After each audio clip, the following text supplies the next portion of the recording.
રાજકોટમાં કોરોનાના કારણે પ્રથમ મોત નીપજ્યું છે, જેમાં 55 વર્ષીય એક વૃદ્ધનું સિવિલ હોસ્પિટલમાં મોત નીપજ્યું. છેલ્લા 4 દિવસથી કોરોનાના લક્ષણો હતા. ગઈકાલે સિવિલ હોસ્પિટલમાં આ વૃદ્ધ દાખલ કરવામાં આવ્યા હતા.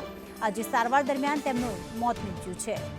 મયુર અમારી સાથે જોડાઈ ગયા છે. મયુર, 235 એક દિવસમાં કેસ આખા રાજ્યમાં નોંધાયા અને એમાં પણ રાજકોટમાં અત્યાર સુધી કોઈનું મોત થયું ન હતું, જેનું મોત નીપજ્યું છે.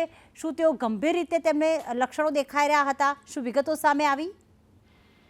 પ્રીતિ, સૌરાષ્ટ્રનું આ પહેલું વર્તમાન સિઝનનું કોરોનાના કારણે મોત થયાનું જાહેર કરવામાં આવ્યું છે. છેલ્લા 4 દિવસથી આ વૃદ્ધ છે સિવિલ હોસ્પિટલની અંદર દાખલ હતા.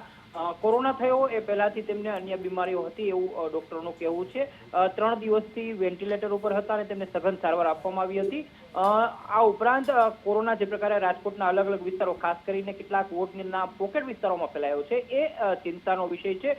હાલ જે આ કોરોનાથી દર્દીનું મોત થયું છે એમની જે ડોક્ટરી હિસ્ટ્રી છે એમાં પણ ડોક્ટરનું કહેવું છે કે અમને અન્ય ગંભીર બીમારીઓ હતી ને તેના કારણે આ કોરોના છે એમના માટે જીવલેણ બન્યો છે. આભાર મયુર તમામ માહિતી માટે.